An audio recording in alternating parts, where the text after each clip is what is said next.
YCP party ఒక్క chance చర్యలతో 151 MLA సీట్ల నుంచి 11 సీట్లకి పరిమితమై రాజకీయంగా భారీ మూల్యమే చెల్లించుకుంది. అయినా సరే పార్టీలో కానీ క్యాడర్లో కానీ ఎలాంటి మార్పు రాలేదనే చెప్పుకోవాలి. పార్టీ లీడర్ నుంచి క్యాడర్ వరకు రాజకీయంగా హింసను ప్రోత్సహిస్తూనే ఉన్నారు.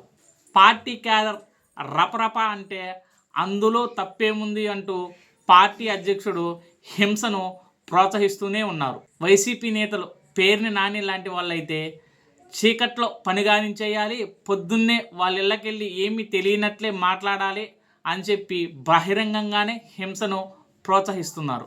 నేటి గులకరాయి కేసు నుంచి కారు టైరు కేసు వరకు వైసీపీ రాజకీయం హింసను ప్రోత్సహిస్తూనే ఉంది. అయితే తాజాగా ఇప్పుడు ఆ party social media in charge Nagarjuna Yadav తన పార్టీ బ్రాండ్ను నిలబెట్టేలాగే ఉన్నాడు. సత్తెనపల్లిలోని ఒక హోటల్కి వెళ్ళి ఫుడ్ ఆర్డర్ చేశారు నాగార్జున యాదవ్. ఫుడ్ సర్వీసింగ్లో కొంచెం లేట్ అయినంత కారణాల వల్ల నాగార్జున యాదవ్ సీరియస్ అయ్యి ఆ హోటల్ యజమాని మీద దాడి చేసి అక్కడ ఉన్న ఫర్నిచర్ని ధ్వంసం చేశాడు. దీంతో నాగార్జున యాదవ్పై పోలీస్ స్టేషన్లో కేసు నమోదు చేశారు పోలీసులు. గతంలో కూడా నాగార్జున యాదవ్ కొన్ని కేసుల్లో స్టేషన్ బెయిల్ పొంది ఉన్నారు.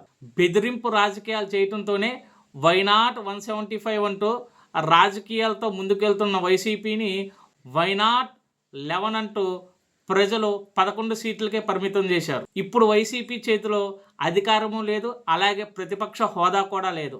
అయినా సరే వైసీపీ నేతలు హింసా రాజకీయాలను ప్రేరేపిస్తూనే ఉన్నారు. హింసా రాజకీయాల చుట్టూ తమ రాజకీయ జీవితాన్ని మళ్లిస్తూనే ఉన్నారు. ఇప్పటికైనా జగన్మోహన్ రెడ్డి ఇలాంటి రాజకీయ నేతలను పక్కన పెట్టకపోతే భవిష్యత్తులో 2029లో కూడా పార్టీ అధికారంలో రావడానికి కష్టమేనని చెప్పి ప్రజలు భావిస్తున్నారు.